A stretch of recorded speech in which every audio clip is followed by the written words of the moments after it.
Pixel Sift.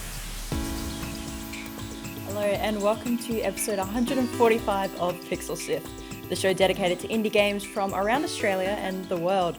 My name's Fiona and joining me tonight is my co-host Mitch. Hey, thanks for joining us again. Hey, I'm back on one of these, and the remote is weird for me still. I'm glad you're kind of used to it by now, but yeah, here we are. I'm glad to be on it. It's fantastic. Love it. And our guest this week is Ringrose from SMG Studio, and he's here to tell us all about their new game, Moving Out. Thanks for joining us tonight, Ash. Hey, thanks for having me. We're all in a white room now. Yeah, we're all got very similar backgrounds, like you pointed out before. Yeah. Now, before we do get into that and talk more about your game, what are we talking about first, Mitch? Yes, so we'll be taking a look at how developers keep players engaged with their games and to get them to come and get players to come back even after months after launch. All right, let's get into it. Australia's best video game podcast. Subscribe to Pixel Sift on Apple Podcasts, Spotify, and wherever podcasts are found. Okay, so the first week of game sales and releases is always really exciting for studios. What happens when the hype dies down? Last year, during Melbourne's International Games Week, Valve ran various talks to give hints and tips on how to prepare leading up to your game's release. And tips have been posted online recently, so it's a good opportunity to discuss what some developers have been doing. So Ash, you've released a number of games over the years, and so how do you get people to keep the interest up and like retain your players? Yeah, I think I almost try to compare it to like a game of pinball. So if you consider your game like, there's two ways you can launch a game. You can launch a game like 10-pin bowling, where you launch the ball and then you just hope that you get a strike, or you consider your marketing and your game launch like pinball, where you launch it and then basically, you keep hitting flippers and trying to get the high score. So, I try to consider it like pinball, where you're continually trying new ways to kind of either tell people to buy your game or new ways to get people interested. I like to do a lot of content marketing, which is like, make up funny things or create content about the game to try and hit different areas. You've also got, your updates to the game that you can do, but not every game can have, a constant stream of updates. We've got a very diverse portfolio. We've got some games where we've kind of launched and haven't done any new updates, so we use more marketing, kind of like Death Squared. Or we've got a game like Risk, where we're kind of now slowly getting to that software as a service, where we keep constantly updating, adding new content to buy, new content to re-engage the audience. So there's definitely multiple strategies, but I think the overall way of thinking about it is think about it like you're playing pinball, where you really have to stay engaged while the ball's doing its thing and be ready to know when to hit the flippers and try and get a top score. Yeah, Go ahead. No, you can go, Mitch. That's all right. So the pinball analogy is really great, but are there some things that are planned from the beginning?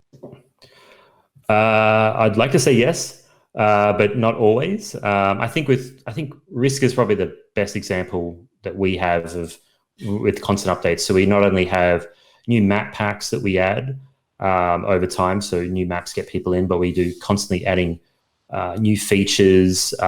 We have kind of like regular free map of the week where people can play. We've had a community Discord channel kind of pop up and grow really well, so they run regular tournaments. A lot of retention part is also having a community. We've learned that slowly. So if you have friends, you've got a friends list, or you're joining Discord now and you're making friends and you regularly play against them, that is a lot harder to quit than quitting a game.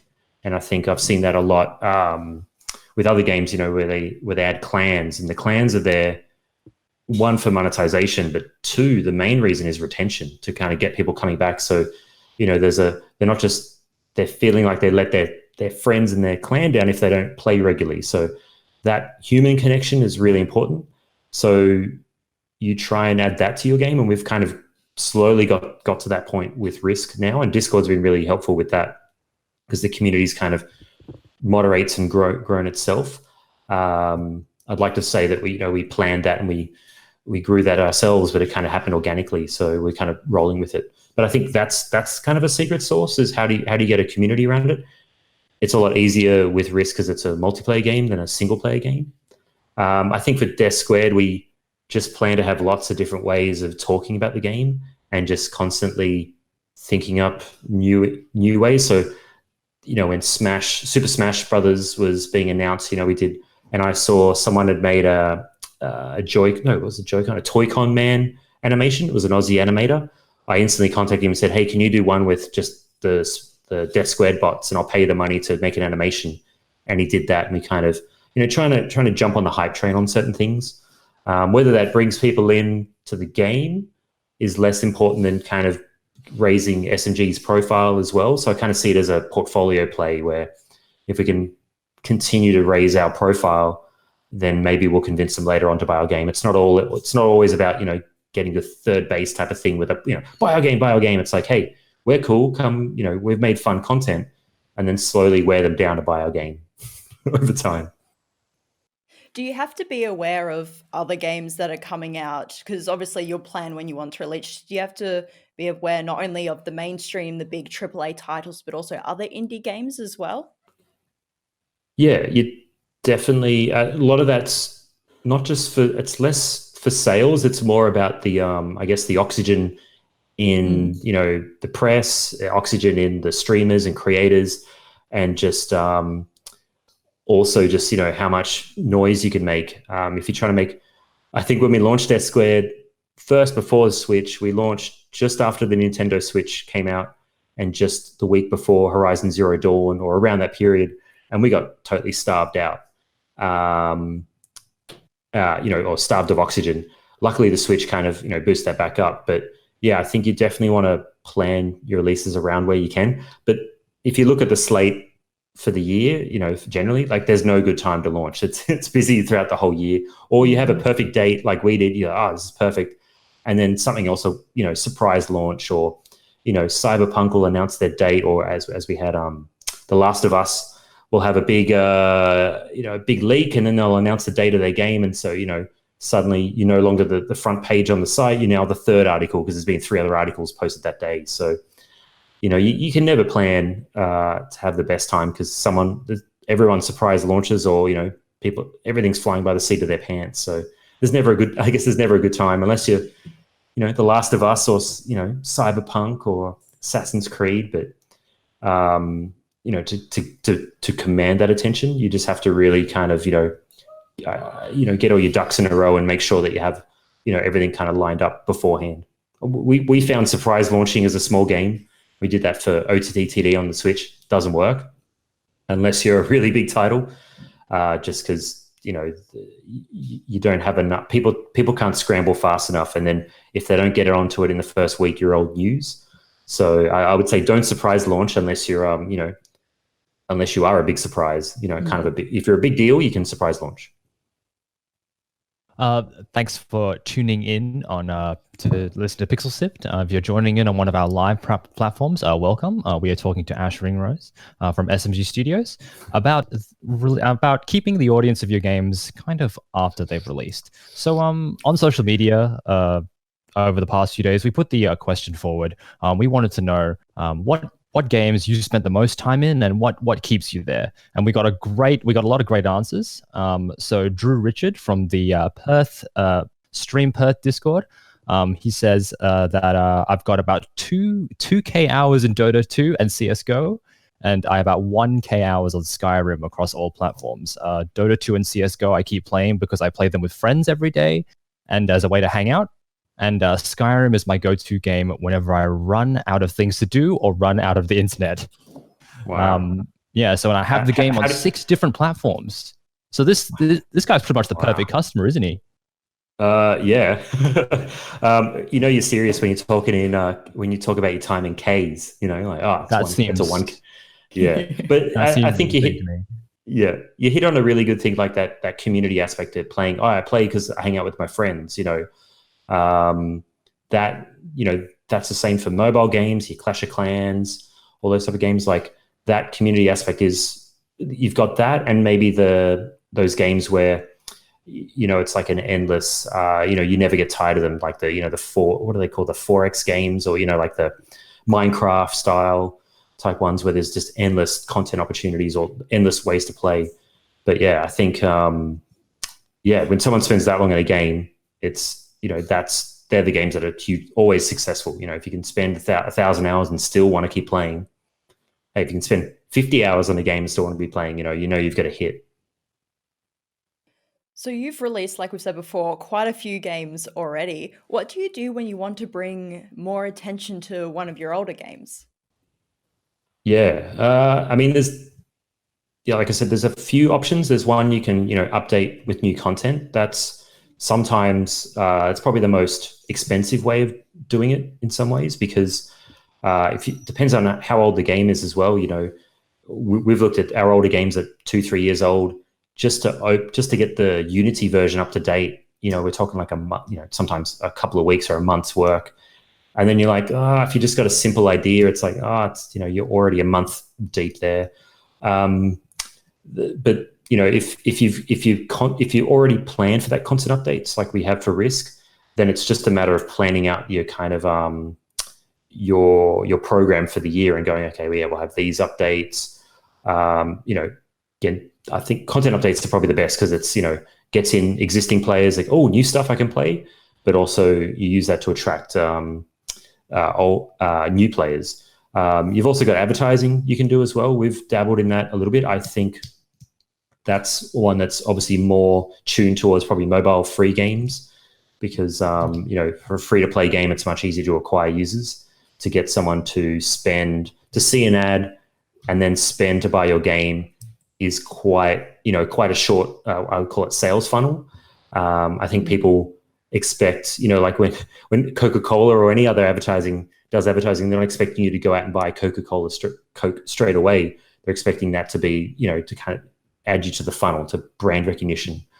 So for an indie game to get to do advertising and actually make a positive return on that spend is really hard, because all you're doing is feeding the top funnel. So, we don't spend as much on that.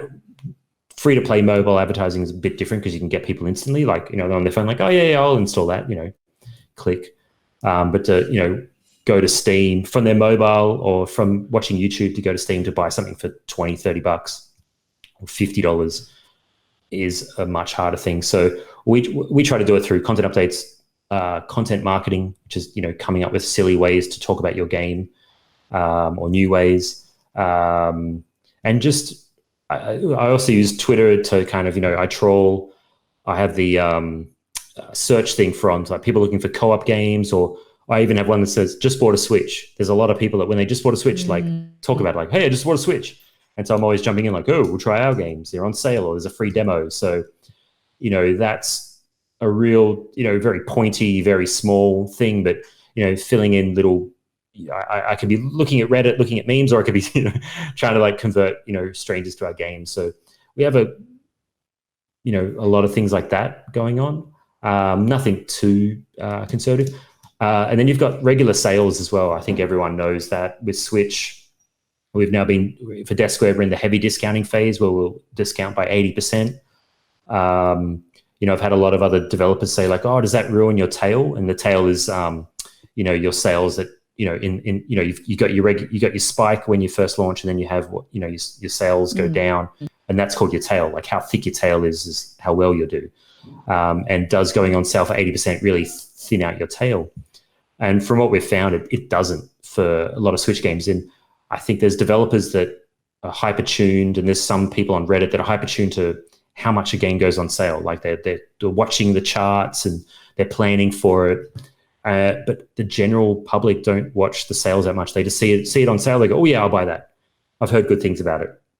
And we've found there's a network effect that if people buy Death Squared for cheap in large quantities, then after our sale, our tail gets a little bit thicker because there's more people talking about the game because it's got good word of mouth. So we've found that, sales, sometimes it's a race to the bottom, but it's also a way to kind of get that activity out there where people are like, oh, for this price, I can't pass it up. So they tell their friends, or they say like, oh, I bought that 2 years ago. You should really get it. Yes, that's a way. But yeah, I think they're the main strategies. I mean, platforms have certain things you can do. You can run events, or Steam have, you can run visibility kind of rounds, but you only get 5 of those, so you have to really choose them wisely. And obviously, it's better to do a visibility round when you've had a content update or a sale, or this, rather than just saying, "Hey, our game's still here." You want to have like, "Hey, we just updated our game with free DLC, or we've added DLC." Yeah, in the article and the talks that Valve did, they did say sales and also updates at the same time were very effective in getting people back in. Now, Mitch did say before that we had posted a Twitter on our social medias, not a Twitter, just a question in general on our social medias, what game you've played the most and why. And we've had lots and lots of responses. Unfortunately, we can't say all of them because there's so many, but there's a couple really interesting ones. Callum Stone says Left 4 Dead 2, mainly because of playing with Steam Workshop mods enabled, and it's my go-to co-op game to play with friends, especially local multiplayer. I think it has also to do with the characters in the game, their personalities, dialogue lines, as well as the way the game itself plays. 10 years later, and it's still one of the greatest games ever made. We also have Sis Kestrel saying StarCraft, very satisfying to release Zerglings across the map to eat everything. And I think that's a lovely comment to leave it on. Why don't we jump into the next topic? Visit us on pixelsift.com.au. So today we are joined by Ringrose from SMG Studio. He's joining us this evening to tell us all about their new game called Moving Out. Now, Ash, for those who may not know, what is Moving Out? Moving Out's a chaotic couch co-op game, or simulation, or with everyone locked down. We're changing it to a fantasy game now, where you got to move items as fast as you can into the truck, and you got to do that cooperatively. I think that's going to be a lot of physics. I've had people say it's kind of like Overcooked, but you're moving furniture, but there's a lot more physics there. We're published by Team 17, and we did it as a collaboration with another developer I've known for a while, Gianni from Sweden, with DevM. So yeah, it's been a real kind of global team effort. And we just launched. We're like day 1.5 now, or day 2 in Australia, and it's been received really well. Had a lot of good coverage, but also people getting it, people getting the little visual gags we put in. So yeah, I think if you like, we have a free demo you can download and play now, so if you can try before you buy. Now, you mentioned some people have compared it to Overcooked. Was that part of the inspiration behind the game, or did the inspiration come from somewhere else? The inspiration, Jon, who had the first prototype, hadn't played Overcooked before he sent it to me, and I hadn't played Overcooked when he sent it to me. Even though I've seen people play and I knew about it. But the inspiration was initially going to start to be much more of a simulation game. So it was like moving slowly and moving precisely. Jon had helped a friend move, and they'd got out. They're trying to move like that scene from Friends, the pivot scene. They're trying to move a couch down the stairs, but they were trying to measure it and work it out mathematically to see if it actually fit, and how to do it in the best angle. And Jon was like, I'm going to gamify this and make it into a game. But he realized like quite quickly that doing it as simulation mode is probably very boring. It's actually more fun to kind of, smash things and have chaos. So I don't think Overcooked was like the inspiration, but we definitely looked at Overcooked as, like in a best in class, like what did they do that made the game great? And, we saw it actual, the level designers, or the two guys, had a great thread on how they design levels. So we looked at how they did that, and, the kind of flow on levels, they had, this is the main flow and the side flow. So we definitely took inspiration from even just how they approach level design. I think that was part of it. But yeah, I think people, because people see Team 17, they just think it's Overcooked, but yeah, it definitely plays a lot differently. But yes, there's similarities there, but I think the biggest similarity is, couch co-op. People like, you have to work together, because there's a lot of games where you're actually working against people. Mm-hmm. And I think people are surprised, like, oh no, I have to work with this person. Like, oh, okay, cool. Yeah, I like this. And it definitely breaks down opens up a new batch of players that, when you're working together with someone, it's a much more satisfying experience than working against someone. One of my favorite scenes from the trailer, and I immediately tried to emulate it when I got the game. Is when the two characters throw the couch through the window, like into the truck. Yeah. I love that. So thank you. where do you kind of come up with like those scenarios? Like not only just like simply moving stuff out of a house, but also like, the visual gag as well. Where do they all come from? Yeah, I think we initially, when we're first starting, we had, we were deducting points for smashing stuff. And then we're like, oh, what if we make it so you get points for smashing stuff?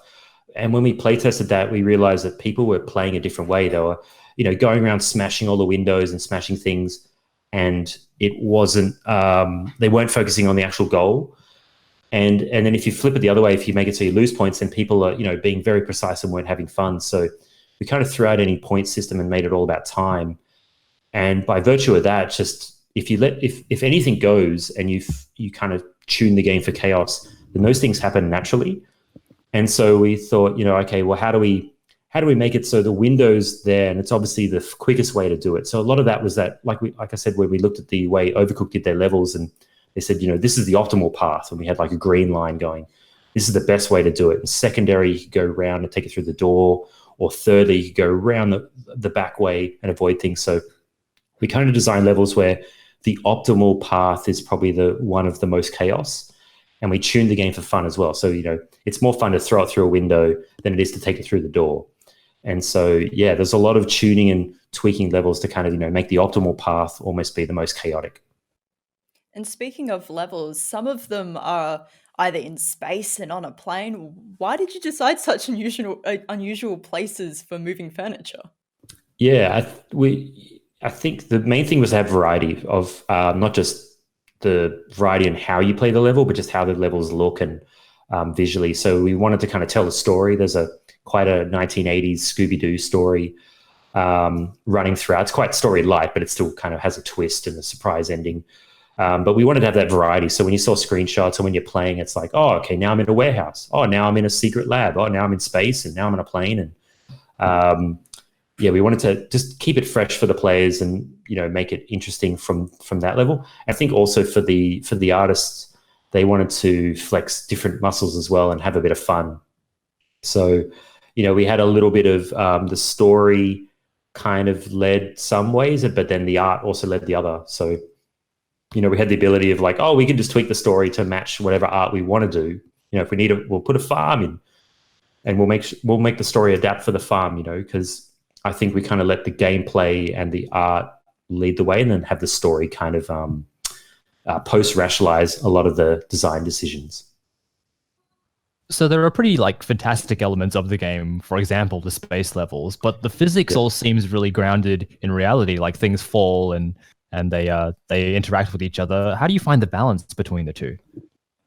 It was we experimented with zero gravity a little bit, and it didn't work out as well as we thought. We might still come back to it. A lot of it's just making it so people sorry, pardon me. Let me have a drink of water. Oh wait, oh no, I've ruined my illusion. I actually have to have, I pretended to drink water. I forgot to actually have any water. I think I think it was Cliff Belinsky was saying like red barrels explode, right? Like when you shoot a red barrel, you expect it to explode. So if I throw something, I expect it to have a certain arc, or when you toss something, I want it to feel like it's got some weight. So I think we wanted people to still have some reality in the game where, if I throw this, I know what's going to happen, or if I can catch it in the air, or I can throw and jump. So I think it was just being very consistent with those rules. So then letting people have fun in the world. Then if you make everything too fantastic, then they don't know what to expect. If everything's kind of floating in different ways and every level treats the rules differently, it makes it harder for people to play it. So if you set the rules and this does this, and this red box is a fragile box and this will smash, then you kind of let the levels, the level mechanics and the game mechanics dictate the game versus, letting physics go all over the place, or, different rules for every level.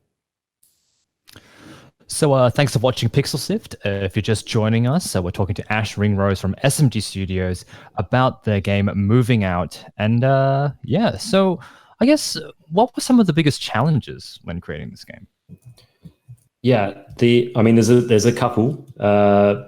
Initially, it's probably scope, right? I would love to have 100 levels.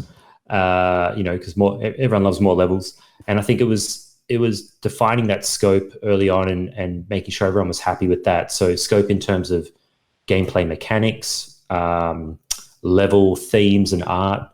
The artist definitely wanted to tell a story through the levels. So, if we go into space and we have to have a whole bunch of space art assets. If we go in a warehouse or a secret laboratory, we need those. So defining that scope and getting that down to be comfortable with the team and not, going in and above going above our heads on that. So we define the scope pretty ruthlessly in that sense.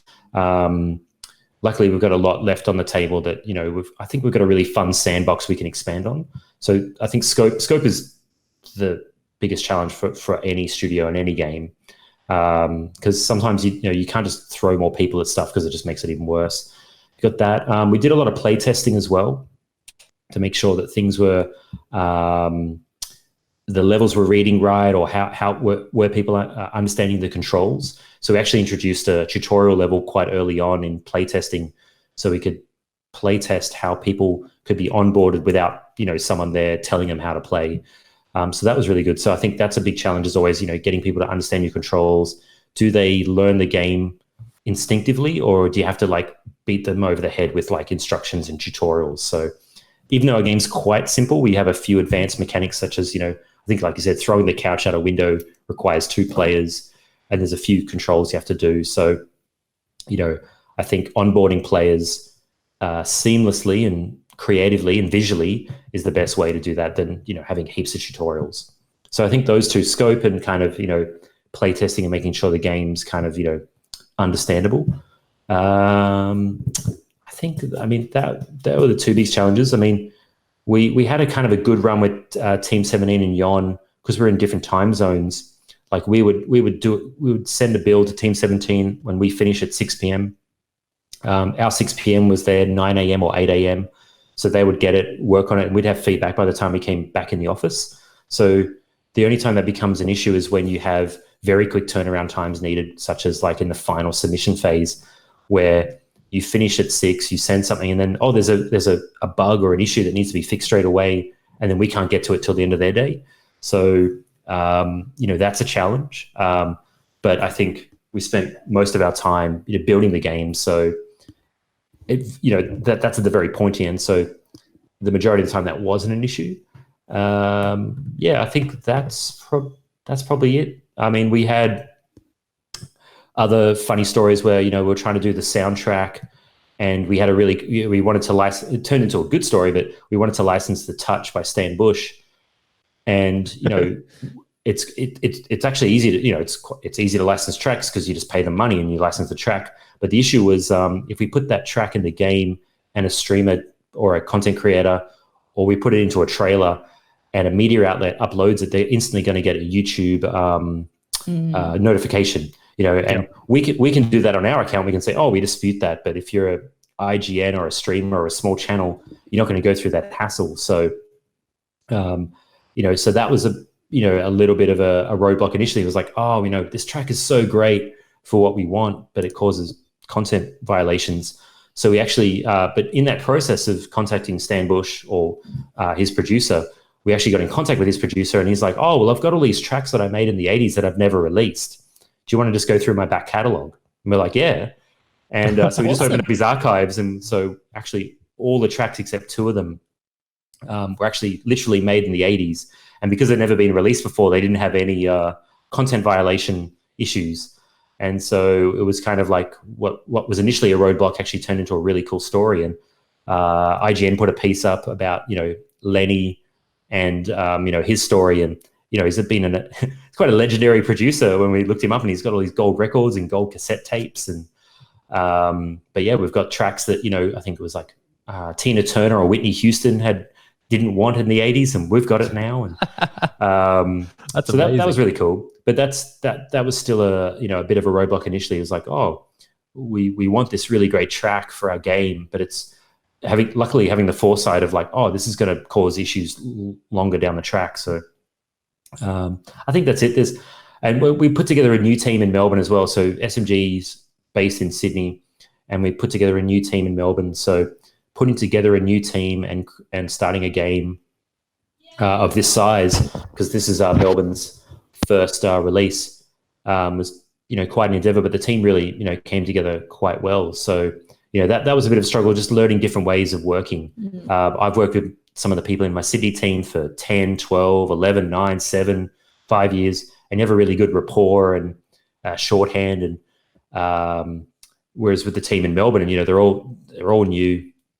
Some of them, it's their first job. Some of them have had many jobs before. So it's just finding that way of working and communication. So I'd go down to Melbourne as frequently as I could.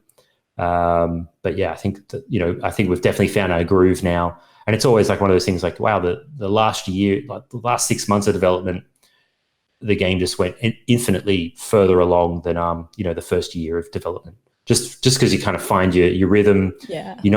You're not going to a lot of times in game dev, you'll do 2 steps forward, 1 step back. So you'll do some things and you go, actually, that doesn't work quite right for a level design or a gameplay mechanic. And so you go backwards. But by the last 6 months, all the decisions have been made. It was just about polish and fixes and doing the work. So, I think we've kind of found our rhythm and groove now. It's a really, the team's, really gelled now.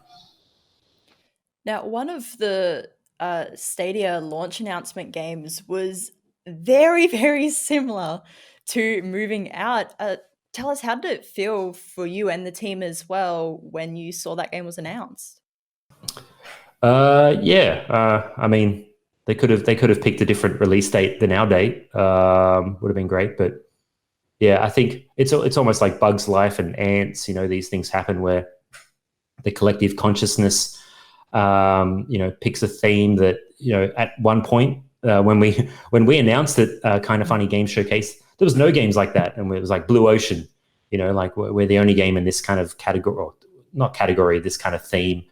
And then, everyone else is like, oh, well, we've been working on that kind of theme as well. So, I mean, you got Call of Duty, you got Battlefield, you've got, it's unfortunate because we thought we had a very, again, Blue Ocean, but, luckily we're distinctive enough, and, our game is kind of wholesome and focus on polish to make it, stand out. So, yeah, hopefully there's no confusion there. But I think for us, like any game, you'd want that kind of clear Blue Ocean. But I think with the theme as you would say, as generic or as universal as moving furniture or moving out or moving house, it was bound to happen. Did you change anything at all, or did you just keep going with what you were doing? There's not much you can change. I think, I mean, luckily, the games are different enough, but yeah, I think if I had my time again, I'd probably announce, I think if you announce like 3 months out or 6 months out, maybe that's a better way than announcing like a year and a half out. But yeah, I think you just have to know like that no matter what game you have, that this may happen. So as long as you make the best game that you can, you should be fine. Considering the current climate of social distancing and some people are still in quarantine that we find ourselves in right now, were you a bit concerned about releasing like a couch co-op game? Yeah, I mean, it could go both ways. There's a lot of families stuck at home. A lot of people, I'd say stuck, there's a lot of people bravely staying at home to socially distance themselves, that are starved for things to do together. Like I said, I have a Twitter search, looking for Switch games, but I also have a Twitter search looking for co-op games. And, the signal to noise from that previously would have been like 1 in 50 would be like, oh, I'm looking for a new co-op game to play with the family. And I'd say since, mid-March, it's now probably 1 in 10 are saying like, oh, I need a game to play with the kids. They drive me nuts. Or I need a game to play with my partner. We're just, we're bored. We want things to do. So I feel like that's increased. There's still a big market there. And I think it's almost like captive audience now. Sort of taking the kids out to the theme park. My yearly pass of the theme parks is now on hold. You're going to spend time playing games together. So I think you can see that with the amount of Switch consoles sold. They're sold out everywhere in Australia, sold out overseas. Yeah, that people just want to play together. Awesome. I think so we'll finish off with just a couple of questions from the Twitch chat that I didn't quite get around to during the show, but because we got Zeppelin Game. So they said the playtest is really great, easy and intuitive tutorial, and explains everything in just under 2 minutes, or in just about 2 minutes. And Zeppelin Games, when referring to one of the levels, says the farm level is painful, all those chickens. And and they just sent a question through, which I'll just read out to you. Would you consider adding an online multiplayer? Oh, look, we made the decision quite early on. It's like to not have that initially, mainly for we wanted to be on all platforms at the same time, and we wanted to be highly polished. There's kind of it's almost like a triangle. Fast, good, and cheap. Or like I want it to be polished, I want it to be on time on all platforms, and I want online multiplayer. So we made the decision to not add that. If we were to go back and add it, I think for this game, it's not a matter of ticking a box or just adding or dragging on the the SDK. There's a lot more to kind of add, testing stuff. So I won't say never, but for now, no, we won't be adding it. Just for the complexities involved and just the potential issues it'll cause. So I don't want to have a bad experience for everyone because we're trying to make it good for online. I'd rather I'd rather only say what we can deliver to be a highly polished product. So, but you've got Steam Remote Play. There's Parsec on PS4. There's Share Play. So there's options there to get around it and to experience it. But obviously that doesn't work for everyone in every country. So yeah. That's a bad answer, but I don't have a perfect answer for that. Answer. But I think that's a good place to leave it for now. Unfortunately, that is all we have time for today. But thank you for watching or listening to episode 145 of Pixel Sift.